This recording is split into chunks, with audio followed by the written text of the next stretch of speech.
turns into an ugly experience for the vice president-elect. We are the diverse America who are alarmed and anxious that your new administration will not protect us. If the Hamilton cast thinks it can lecture the man America chose, I have some words for them in tonight's opening statement. Plus, the transition team transitions from the Big Apple to the Garden State as one of the president-elect's loudest critics pays a visit to eat a little pre-Thanksgiving crow. I appreciate the chance to speak with the president-elect and look forward to the coming administration. And later. Well, you're happy. We got a new president. He's all right, right? Nah, he's all right, man. Trump is a good guy, man. He's fighting for pro-Americanism, man. A new day in America. So what are you thankful for this Thanksgiving? Street Justice gets some answers. How are you celebrating for Thanksgiving? I'm making my brother do it so I don't have to. Yeah, it's about time the men started cooking, right? Let's talk turkey. Justice starts now. Breaking tonight, several meetings between President-elect Donald Trump and potential cabinet picks at Trump National Golf Club in New Jersey. Some big announcements could come as early as tomorrow. Hello and welcome to Justice. I'm Judge Jeanine Pirro. Thanks for being with us tonight. Retired General James Mattis among the big names that met with President-elect today. Mattis is rumored to be a strong candidate for Secretary of Defense in the new administration. The other high-profile name on today's list, Mitt Romney, who infamously blasted candidate Donald Trump back in March. We're going to talk about it all in depth tonight with an A-list group of guests, including Donald Trump senior advisor Kellyanne Conway, Governor Mike Huckabee, who himself sat down with the president-elect just yesterday. But first, my opening statement.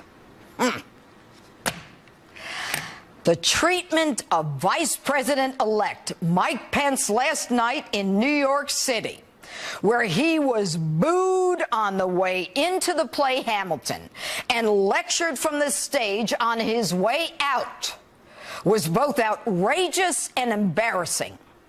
What happened in that theater, one block from this studio, was out and out reverse racism and teed up hate for a man who has done nothing to deserve this inappropriate and disgusting behavior by those who take it upon themselves to use what was supposed to be a night of art and recreation and appreciation for our American history as a political bully pulpit to chide the incoming vice president.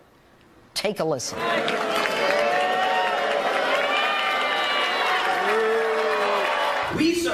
We are the diverse America who are alarmed and anxious that your new administration will not protect us, our planet, our children, our parents, or defend us and uphold our inalienable rights, sir. But we truly hope that this show has inspired you to uphold our American values and to work on behalf of all of us.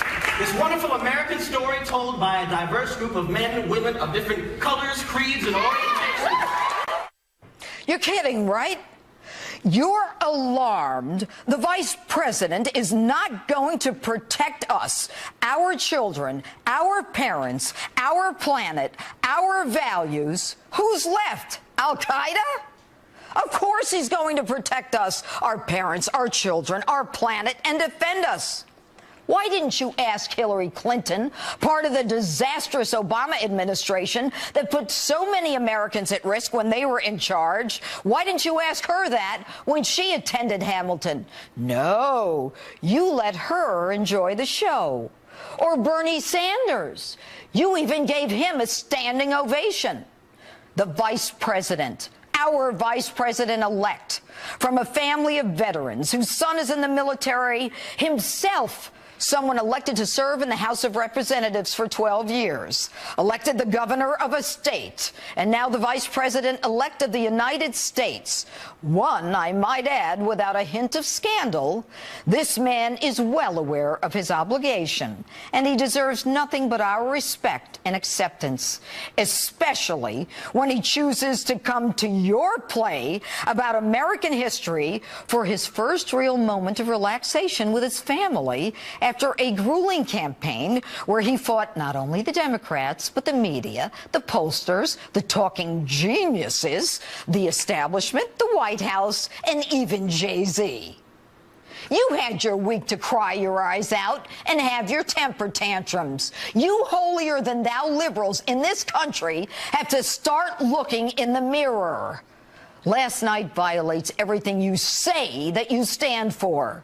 That big tent, the inclusive, broad-minded acceptance of everyone, even people who don't look or act like you.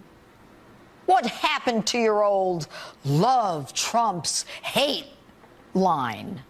You're all damn hypocrites. You think that you and people who think like you are the only ones who deserve respect. Well, let me tell you something. This guy won fair and square in spite of the rigged system that you think is so damn democratic. Your party, your candidate was rejected, and you lost. Now, you crybabies want to rethink the Electoral College. Now, you're Hamiltonians. You're students of American history. Why not hip-hop about the Electoral College? Or is that the part of the Constitution that you just want to ignore? Do I need to remind you it's called Article 2 of the United States Constitution? Maybe you want to dance about Hamilton. Why not dance about that? Not part of your agenda? Well, let me tell you something. Everyday Americans, forgotten Americans, most of whom can't afford tickets to your play and may not even have heard of Hamilton, got up and they voted, even though they were told it wouldn't matter. They voted because they were fed up against your policies, because your party spends too much and you regulate too much and your party's nominees are corrupt. You and your bloated federal government and your global fantasies about bringing in the rest of the world, and you don't give a damn who's paying for it, and you don't care who can afford it. The middle class and the low-income classes have had just about enough. And they didn't just reject your presidential candidate, they rejected your Senate, your House, and your governorships. Get used to it. And I've got news for you. Don't lecture this man. You may know a little about hip-hop and dancing around a stage.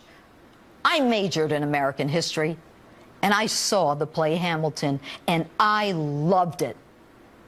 But you just took the fun, the enjoyment, and the memory of that play right out of me. Which might explain why the #1 hashtag that's trending right now is hashtag boycott Hamilton. And that's my open. Tell me what you think on my Facebook page or Twitter. Hashtag Judge Jeanine. Joining me now by phone, Senior Advisor to President-elect Donald Trump's transition team, Kellyanne Conway. You there, Kellyanne? I'm right here with you, girl. That was an amazing open. I got to tell you, Kellyanne, you know, we believe in free speech. We believe in accepting winners and not being sore losers. But you know what? I have met Mike Pence several times. The man is a gentleman. He's a stand-up guy. He is a patriot. He is everything that we want. And for him to be disrespected in my city, in New York City, infuriates me. What say you? I second that, Jeanine. And frankly, you know, I've worked with Mike Pence for about 10 years as his pollster and advisor. Everything you just said about him is true. And if people looked at him on the campaign trail, he was soft-spoken, he was funny, he was inclusive, he was earnest, and he certainly was substantive. And, by the way, the major point here is none of that. The major point is he's hashtag your vice president. I am so tired of seeing these signs everywhere. Hashtag not my president. I couldn't even get to work last Saturday at Trump Tower. There were 20,000 protesters. I had to be escorted because they were all there with not my president. You know what? Because these people were not prepared for the possibility that Trump and Pence may actually be elected. Everybody said it could never happen, so no one was prepared for it. And the sanctimonious high horse riding elites said what? Donald Trump better accept the results of the election, and he better say that Hillary Clinton is his president. They were asking the right questions about the wrong candidate. Now you have all these crybabies, these precious snowflakes. They have a right to exercise their voice. But honestly, this guy was there for a leisure activity. He had spent the whole day in Trump Tower working hard. He had a little downtime with his daughter, his nieces and nephew. And I think it's inappropriate, actually, to put him in that position when he's not at a political event. He's not somewhere protesting. By the way, you haven't even talked about when he came out of the theater, all the people standing there with signs who had read on social media that he was inside. Yeah. And the harassment they took outside the theater with people in their cardboard signs. And you know what's amazing about him? Yes. I mean, the man waves. He doesn't say a word. He says thank you. So he polite. waited for them to. I mean, he's such a gentleman. Yes, he is. He's a gentleman. He's a patriot, and he's a public servant of many years who runs for all the right reasons. By the way, he's also a very tough person when it's appropriate. He's somebody who voted against all the junk that his Republican president was trying to put forward with all the extra spending. But look, the bottom line here, too, is what happened at the ballot box 2 weeks ago, Jeanine, just happened again today, where people will express themselves with their buying habits. And when he, let's listen to Donald Trump. The night that, the wee hours of the morning, Jeanine, you and I were there when he claimed victory. What did he say? He said, I will be the president to all Americans, even those who did not support me. Pence believes that, too, and nobody's giving them a chance to actually prove that. Well, what they're doing is they're creating their own narrative. But you know what I saw today, Kellyanne?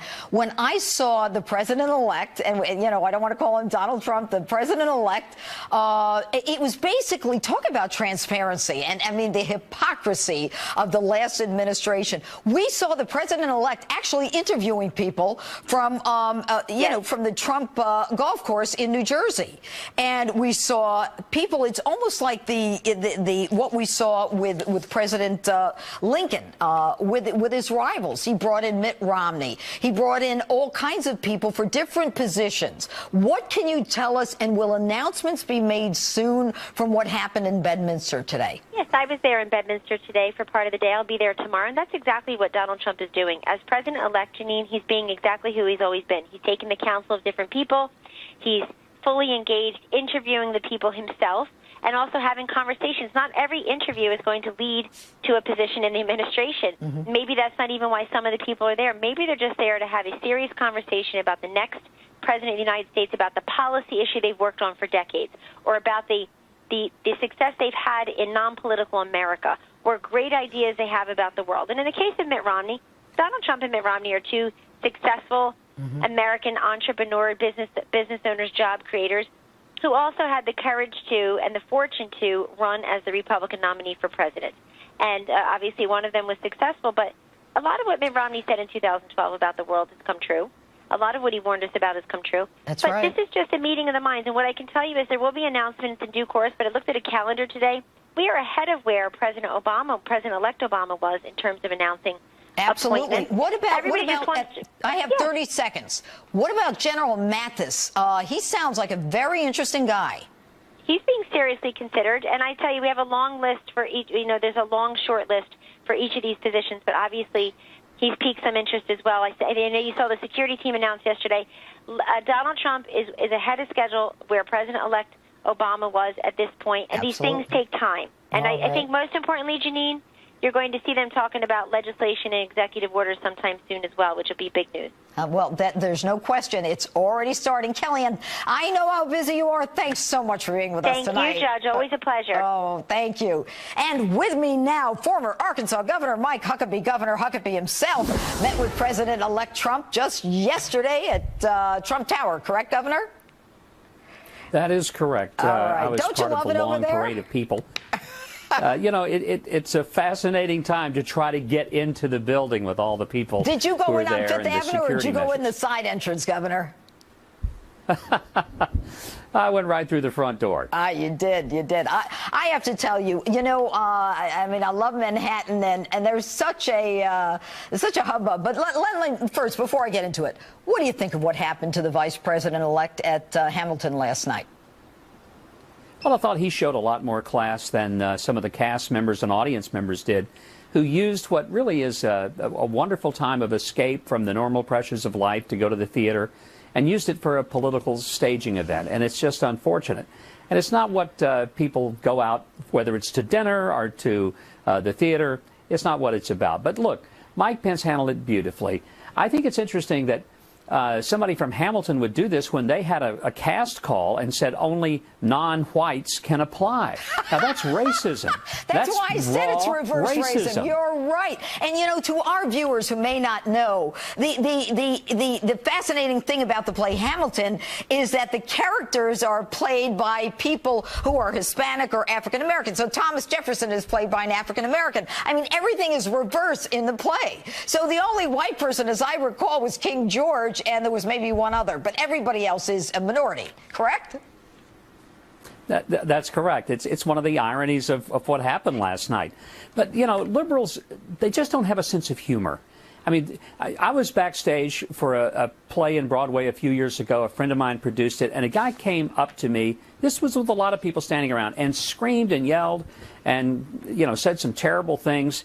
And everyone was just in shock because, you know, they were being very gracious to me, and this guy just blew the whole mood. When he walked away, I just turned and said, I'm going to mark him down as undecided. Yeah. You know, you have to look at this stuff with humor. You just can't let it get to office, you. I mean, we're used to it. I'm used to it. You, of course, at a different level. But let's talk about what happened today. You were with the president-elect yesterday. What do you want to tell us, Governor? Nothing. Don't want to tell you a thing. And here's why. The two greatest qualities that any president needs of people with whom he speaks, number one is loyalty, and number two is confidentiality. And if you can't bring those two things to the room, you shouldn't be in the room. Did the president-elect ask you to not say something? Did the president-elect ask you to not say anything? No, he didn't have to, because I know better. I know that, as I've often said. Let's move on. Well, no, what do you think of the Romney thing? We've got 1 minute. People who don't know don't talk. Okay. Got it. Mitt Romney, what do you think? He wasn't very nice to our friend, the president-elect. No, it went beyond just not being nice. He went out of his way to be harmful, hurtful, and to do everything he can or could to derail the candidacy of Donald Trump. And I think that's what was so offensive about it. So what do you think the president-elect is going to do? Well, I can't imagine that he's going to offer him a cabinet post. I think that would be, in many ways, an insult to the many voters who supported Donald Trump. And apparently, you know, Mitt Romney thought that they were all a bunch of idiots because they were following a person that he deemed a fraud, a con man, and a total phony. That's not just an insult to Donald Trump. It's an insult to all the people who believed in him and who followed him and who elected him, the 60 million Americans who thought he would be a great president. One more question. Doesn't this prove that Donald Trump is not the thin-skinned person that Miss Hillary wanted everyone to think he was? It clearly proves that. I'll tell you a couple of things about Donald Trump. Number one, he has an extraordinary sense of perspective. He's not threatened by people. And the fact that he's invited his former rivals in to see him tells you a lot about his character. The second thing about Donald Trump you can know, the man is a workaholic. I know that. I mean, nobody we're up against outworks a hard him. break. 5 seconds. Quick. Take care. Happy Thanksgiving. Same to you, Governor. Thank you. All right, Ambassador John Bolton still ahead tonight. Next, CPAC Chairman Matt Schlapp weighs in on the busy day in Jersey for the president-elect and the big announcements that we probably are going to hear tomorrow. Plus,